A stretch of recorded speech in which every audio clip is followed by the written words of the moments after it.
नमस्कार, आप देख रहे हैं इंडिया टीवी। आपके साथ मैं हूं मीनाक्षी जोशी। वक्त हो गया है राजधर्म का। प्रधानमंत्री नरेंद्र मोदी ने धारा 370 से अपने टारगेट 370 को जोड़ दिया है। मोदी ने आज चौथी बार ये बात दोहराई। 2024 के चुनाव में बीजेपी को 370 सीटें जीतने के लिए और एनडीए को 400 का आंकड़ा पार करने के लिए वो मंत्र क्या होगा वो आज समझाया। इस वक्त कुछ आंकड़े आपके सामने हैं। 2019 के चुनाव में बीजेपी ने 303 सीटें जीती थी और एनडीए ने 353 सीटें जीती थी। 2024 में बीजेपी का टारगेट इसी 303 से 370 जीतने तक का है। जी हां, 2024 में इसके लिए उन्हें 67 सीटों की और आवश्यकता होगी। वहीं एनडीए को 400 सीटें लाने के लिए 47 सीटों की और आवश्यकता होगी। अब सवाल यह उठता है कि बीजेपी 303 से 370 तक कैसे पहुंचेगी? मोदी की कैलकुलेशन क्या है? किन राज्यों से वो सीट हासिल करके इस टारगेट को अचीव करेगी? आज विस्तार से एक एक ब्यौरा राज्य दर राज्य मैं आपके सामने रखने जा रही हूं। 370 का टारगेट हासिल करने के लिए मोदी और बीजेपी को किन किन राज्यों में स्ट्राइक रेट को बढ़ाना होगा, कहां-कहां अपनी परफॉर्मेंस को मेंटेन करना होगा, एक एक डिटेल मैं आपको बताऊंगी। लेकिन सबसे पहले बात होगी जम्मू कश्मीर की, क्योंकि मोदी ने आज जम्मू से देश को बड़ा मैसेज दिया है। आज प्रधानमंत्री मोदी जम्मू के दौरे पर थे, जहां उन्होंने करीब 32,000 करोड़ की योजनाओं का लोकार्पण और शिलान्यास किया।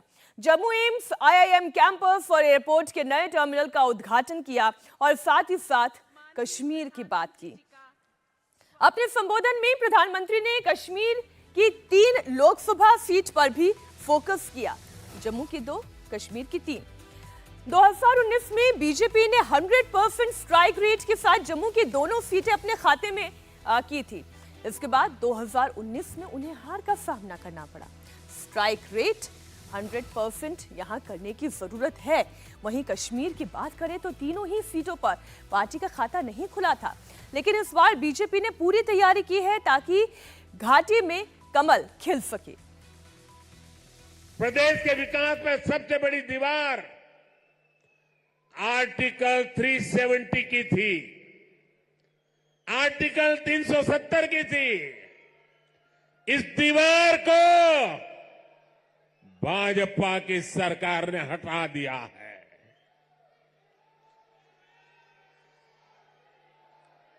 अब जम्मू कश्मीर एक संतुलित विकास की ओर बढ़ रहा है और मैंने सुना है शायद इसी हफ्ते ये 370 को लेकर के कोई फिल्म आने वाली है। मुझे लगता है आपका जय जयकार होने वाला है पूरे देश में। ये 370 की ताकत देखिए। 370 जाने के कारण आज मैंने हिम्मत के साथ देशवासियोव को कहा है कि अगले चुनाव में भाजपा को 370 दीजिए और एनडीए को 400 पार कर दीजिए। मोदी ने 370 सीटें जीतने का जो टारगेट दिया है उसमें कश्मीर की 3 सीटें भी शामिल हैं। वो 3 सीटें आएंगी लगातार सरकार के प्रति बढ़ते हुए भरोसे से। मोदी सरकार के सत्ता में आने के बाद जम्मू और कश्मीर में लगातार विकास हो रहा है, इसमें कोई दो राय नहीं। प्रधानमंत्री ने पूरी घाटी की तस्वीर बदल दी। धारा 370 हटने के बाद प्रधानमंत्री नरेंद्र मोदी पहली बार जम्मू कश्मीर पहुंचे, जहां पहले पत्थरबाजी होती थी, जहां आए दिन कर्फ्यू लगा करता था। आज उस कश्मीर में अमन का माहौल है। आज वहां पूरे इलाके में शांति है, चैन है। दुनिया भर के पर्यटक यहीं घूमने के लिए आ रहे हैं। प्रधानमंत्री मोदी ने जम्मू कश्मीर को धारा 370 की जंजीरों से आजाद करवाया। विकास कार्यों से मुसलमानों का भरोसा भी जीतने में उन्होंने कामयाबी हासिल की और सीमा पार घुसपैठ पर लगाम लगी तो आतंकवाद कंट्रोल में आया और शिक्षा और हेल्थ सेक्टर को बेहतर बनाने की तरफ जो सरकार ने कदम उठाया उससे लोगों का विश्वास इस सरकार की विकासात्मक योजनाओं की तरफ और अग्रसर हुआ। जम्मू हवाई अड्डे के नए टर्मिनल के भवन का उद्घाटन होना, जम्मू में common user facility petroleum depot का आना, सड़क और रेल कनेक्टिविटी प्रोजेक्ट का आना और जम्मू को आईआईएम और एम्स जैसी सुविधाओं की सौगात, चाहे वो मेडिकल का क्षेत्र हो चाहे एजुकेशन सेक्टर हो, अगर सरकार इस पर काम करती है तो जरा सोचिए कि जनता सरकार पर विश्वास क्यों नहीं करेगी। मैं एक किसान हूँ, छोटा किसान हूँ। किसान में मजदूरी वगैरह भी करता हूँ और बहुत परेशानियों में रहते थे, कच्चे घरों में रहते थे। अब जो प्रधानमंत्री पीएमएवाई की तहत पैसा मिला है 1,30,000 रुपया, उसके जरिए हमने अपना घर पक्का बना लिया है और खुशहाली से रह रहे हैं। बढ़िया घर बना है और हाँ, पक्का घर बना है और बढ़िया बना है, जैसा चाहिए था वैसा बना है। बढ़िया घर अच्छा बना है। तो अब तो घर अच्छा बना तो बच्चे भी खुश होंगे। हाँ, बच्चे भी खुश हैं, सब ठीक है। ऐसे तो बच्चों के दोस्त भी बहुत आते होंगे। अब घर अच्छा है तो बच्चों के दोस्त भी आते होंगे। हाँ, बहुत खुशी में आते हैं। तो फिर उनको भी कुछ खिलाना पड़ता होगा। नहीं, बहुत अच्छे खुशी से रहते हैं और आपका गुण गाते हैं सभी बच्चे, गांव वाले। मोदी जी नारा लगाते चलते रहते हैं छोटे बच्चे रोडों में।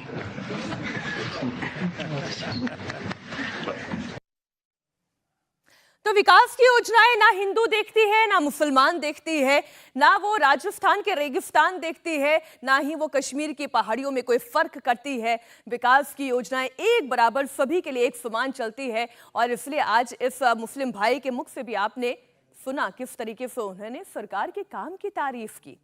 2024 में 400 प्लस सीटें अगर जीतनी है तो इसी कंडीशन के साथ काम करना होगा। एनडीए को 16 राज्यों की 285 सीटों पर न सिर्फ 2019 का प्रदर्शन दोहराना होगा बल्कि इसे और बेहतर करना होगा। अब वो 16 राज्य कौन से हैं, आइए आपको इस ग्राफिक्स के जरिए बताती हूं। वो 16 राज्य हैं उत्तर प्रदेश, पश्चिम बंगाल, तमिलनाडु, आंध्र प्रदेश, उड़ीसा, केरल, तेलंगाना, असम, पंजाब, नॉर्थ ईस्ट और कश्मीर की बात हमने की। इन सभी राज्यों, इन 16 राज्यों में लोकसभा सीटों का आंकड़ा होता है 285। अगर इन 285 पर साल 2019 की अगर बात करें तब एनडीए 114 सीट जीत पाती है, तो इस बार का टारगेट थोड़ा और बढ़ाया जाता है। इन सीटों पर 2019 का प्रदर्शन न सिर्फ दोहराना होगा बल्कि उसमें और सीटों का इजाफा करना होगा। मसलन अगर हम उत्तर प्रदेश की बात करें तो यहीं से शुरू करते हैं। तो यहां पर सीटें कितनी बढ़ेंगी वो हमने आपको बताया। अब बीजेपी को, एनडीए को अगर 370 और 400 सीटों का टारगेट अचीव करना है तो उसे 57% स्ट्राइक रेट से 162 सीटों पर जीत हासिल करनी होगी। ये देखिए आप, उत्तर प्रदेश में 80 में से 64 सीटें अगर बीजेपी एनडीए जीत पाई, गठबंधन जीत पाया, तो यहां पर और इजाफा होगा। इन 16 सीटों को भी और अपने खाते में लाते हैं 171, मतलब जितना लॉस हुआ था अगर वहां तक का आंकड़ा पूरा करना है तो उसके लिए स्ट्राइक रेट बढ़ाना होगा। अब स्ट्राइक रेट कैसे बढ़ेगा वो पहले बताती हूं आपको। इन राज्यों की हम बात करें, जरा अगला ग्राफिक्स आप प्ले करें हमारे दर्शकों के लिए, जिसमें हम स्ट्राइक रेट की बात करें। स्ट्राइक रेट कितना बढ़ाना होगा? 16 राज्यों के 285 लोकसभा सीट पर एनडीए 114 सीट जीती थी, 171 का नुकसान हुआ था। अगर स्ट्राइक रेट की बात करें तो 40% का ये स्ट्राइक रेट था, लेकिन 24 के लिए 370 की अगर शर्त है तो इन 16 राज्यों में 285 सीट में से 162 सीट पर जीत के लिए 57% का स्ट्राइक रेट लाना होगा। ये तो उन राज्यों की बात हुई जहां पर बीजेपी को अपना परफॉर्मेंस उनका अच्छा था, लेकिन इसे और बेहतर बनाना है। 57% का स्ट्राइक रेट, 40% के स्ट्राइक रेट से इसे बढ़ाना है 17% और।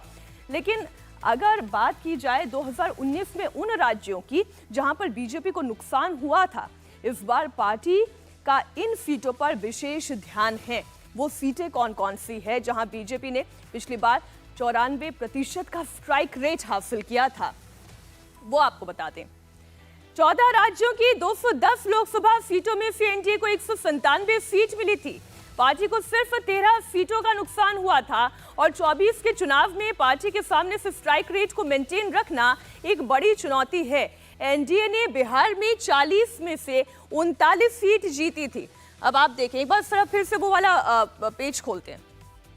हम उन सीटों की बात करें जहां पर 94% का स्ट्राइक रेट बीजेपी का रहा था, एनडीए का रहा था। अब बिहार की बात करें, लोकसभा सीट में 40 सीटें जिनमें से 39 एनडीए जीती थी, एक का नुकसान हुआ था। 94% का स्ट्राइक रेट था। अगर इसे और बेहतर करते हैं तो 100% किया जा सकता है। बात की जाए मध्य प्रदेश की, 28 सीटें जीती थी, 1 सीट हारी थी, इसे बढ़ाया जा सकता है। कर्नाटक की बात करें, 26 सीटें 28 में से अगर एनडीए जीतने में कामयाब रही, 2 का नुकसान हुआ, तो इस परफॉर्मेंस को सुधारना है। राजस्थान की 25 की 25 सीटें जीती थी। गुजरात की बात करें, 26 की 26 सीटें जीती थी। यानी कि इन राज्यों में आप देखिए, उत्तराखंड की बात करें, यहां पर भी 100% का तकरीबन स्ट्राइक रेट था। दिल्ली की बात, 100% का स्ट्राइक रेट।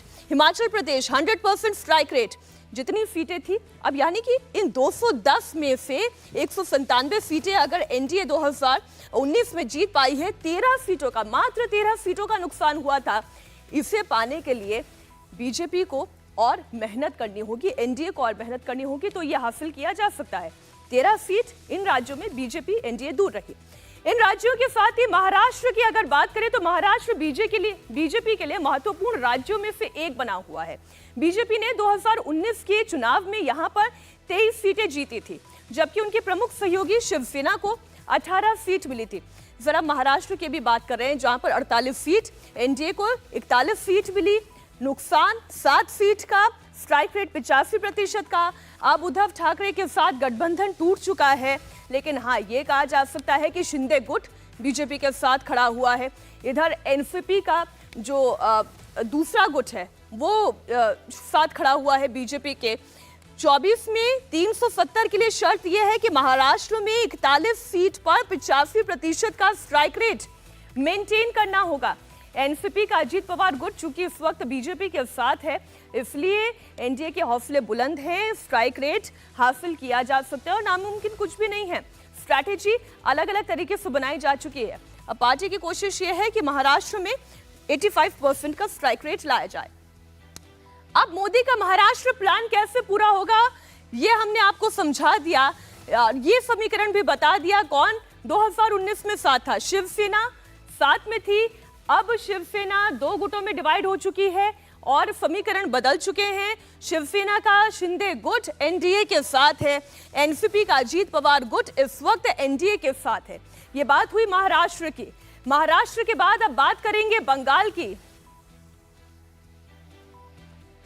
बंगाल का सवाल यह है कि अगर मोदी को लोकसभा चुनाव में 370 सीटें जीतनी हैं, तो बंगाल में भी प्रचंड जीत हासिल करनी होगी। बंगाल में मोदी को अपना स्ट्राइक रेट बढ़ाना होगा। अगर पिछले चुनाव की बात करें तो ये देखें आप, पिछले चुनाव की बात करें तो 18 सीट में से बीजेपी का जो वोट शेयर रहा है वो 41% का रहा है। साल 2024 में अगर 25 सीटें जीतनी हैं तो ये वोट शेयर के लिए मेहनत और करनी होगी, इसे 60% तक बढ़ाना होगा, तब कहीं जाकर बीजेपी इस जीत को, इस इक्वेशन को मेंटेन कर सकती है। तो 43% से बढ़ाकर 60% करना, साथ ही वोट शेयर को 41% से बढ़ाकर 51% करना, ये इस वक्त आंकड़ा आपके सामने है। अब सवाल ये होता है, मोदी बंगाल में स्ट्राइक रेट को 60% करेंगे कैसे? एक ऐसा राज्य जहां के विधानसभा चुनाव में देखा किस तरीके से ममता बनर्जी ने बाजी मारी और किस तरीके से अभी भी वहां पर राजनीति चरम पर है। एक तस्वीर पहले मैं वो दिखा देती हूँ, उसके बाद आगे की गणना आपको बताऊंगी। ये गणना बताने से पहले जरा आप देखिए संदेश खाली में, जब आज शुभेंदु अधिकारी वहां पर पहुंचे, पहले तो उन्हें धामाखाली में रोक दिया गया और धामाखाली में रोकने के बाद प्रोटेस्ट होने लगा। प्रोटेस्ट के बाद बात आगे बढ़ी क्योंकि हाईकोर्ट का ऑर्डर था, हाईकोर्ट का आदेश था कि भाई हमें पीड़ित महिलाओं से मिलने का आदेश हाईकोर्ट से मिला है। नाव पर सवार हुए बीजेपी के नेता, आप देखिए शुभेंदु अधिकारी सफेद कुर्ते में नजर आ रहे हैं, पुलिस की सिक्योरिटी के बीच में वो संदेश खाली पहुंच रहे हैं और दूसरी नाव पर देखिए सभी मीडिया कर्मी सवार हैं। यही तस्वीर बंगाल की एक्चुअल पिक्चर आपके सामने रखती है, जहां पर बेहद आमने सामने की लड़ाई है।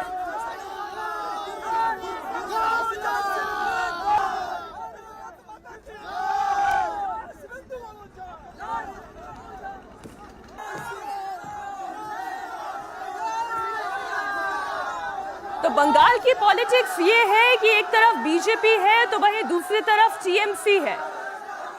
अलायंस इंडी यहां पर पहले ही टूट चुका है, इसलिए लड़ाई एकदम कांटे की है और आमने सामने की है और यहां पर बीजेपी पूरी मजबूती के साथ लड़ रही है।